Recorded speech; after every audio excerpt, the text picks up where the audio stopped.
പ്രേമസ്വരൂപരെ, നവവത്സരം സന്തോഷവും സമാധാനവും ഐശ്വര്യ സമൃദ്ധിയും തന്നിൽ വർഷിക്കുമെന്ന് ഓരോ മനുഷ്യനും പ്രതീക്ഷിക്കുന്നു. നവവത്സരം അതിൻ്റെയൊപ്പം സന്തോഷമോ സന്താപമോ കൊണ്ടുവരുന്നില്ല. ഇന്നലെ ഇന്ന് എന്ന ദിവസം പോലെയായിരുന്നു. ഇനി നാളെയും ഇന്നുപോലെ തന്നെയായിരിക്കും. ദിവസങ്ങൾ സമാനമാണ്.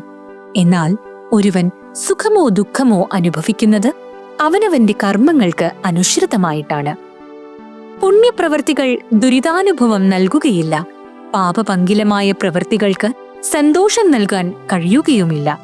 ഒരുവൻ അവനവൻ ചെയ്ത കർമ്മങ്ങളുടെ ഫലങ്ങൾ അനുഭവിക്കുവാൻ ബാധ്യസ്ഥനാണ്. എന്നാൽ ഈശ്വരാനുഗ്രഹത്തിന് പാത്രമാകുമ്പോൾ ഒരുവൻ സന്തോഷ സന്താപങ്ങളെ തുല്യമായി കരുതുന്നു. ഈശ്വരാനുഗ്രഹം പാപങ്ങളുടെ കൂമ്പാരങ്ങളെ തന്നെ ഇല്ലായ്മ ചെയ്യുകയും ശാന്തി പ്രദാനം ചെയ്യുകയും ചെയ്യുന്നു. പക്ഷേ കലിയുഗത്തിന്റെ സ്വാധീനം മൂലം മനുഷ്യന് ഈശ്വരനിലുള്ള വിശ്വാസം നഷ്ടമായിരിക്കുന്നു. അയാൾ പണവും പദവിയും നേടുവാനുള്ള നെട്ടോട്ടത്തിലാണ്.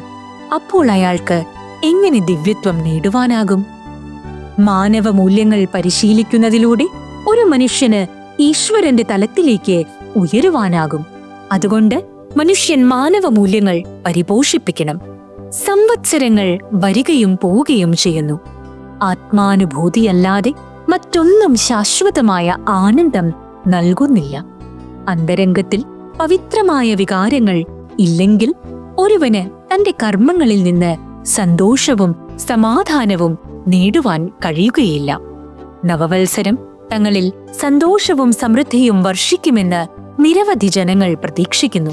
പക്ഷേ വാസ്തവത്തിൽ നിങ്ങളുടെ പൂർവ്വകർമ്മങ്ങളുടെ ഫലങ്ങൾ മാത്രമേ നവവത്സരം നൽകുന്നുള്ളൂ.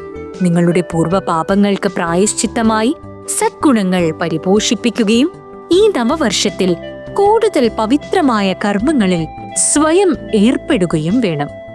യഥാർത്ഥത്തിൽ ആനന്ദം നിങ്ങളുടെ ഉള്ളിൽ തന്നെയുണ്ട്. നിങ്ങളുടെ സച്ചിന്തകളിൽ നിന്നാണ് അത് ഉത്ഭവിക്കുന്നത്. അതുകൊണ്ട് നിങ്ങളുടെ അന്തരംഗത്തിലെ ആനന്ദത്തെ പ്രകടമാക്കണം. നിങ്ങൾക്ക് ആനന്ദം നൽകുവാൻ മറ്റുള്ളവർക്ക് കഴിയുകയില്ല. നിങ്ങളിലെ ആനന്ദത്തെ ഇല്ലായ്മ ചെയ്യുവാൻ മറ്റാർക്കും സാധിക്കുകയുമില്ല. ആനന്ദം പുറത്തുനിന്ന് ആർജിക്കുവാൻ നിങ്ങൾക്കും സാധിക്കുകയില്ല.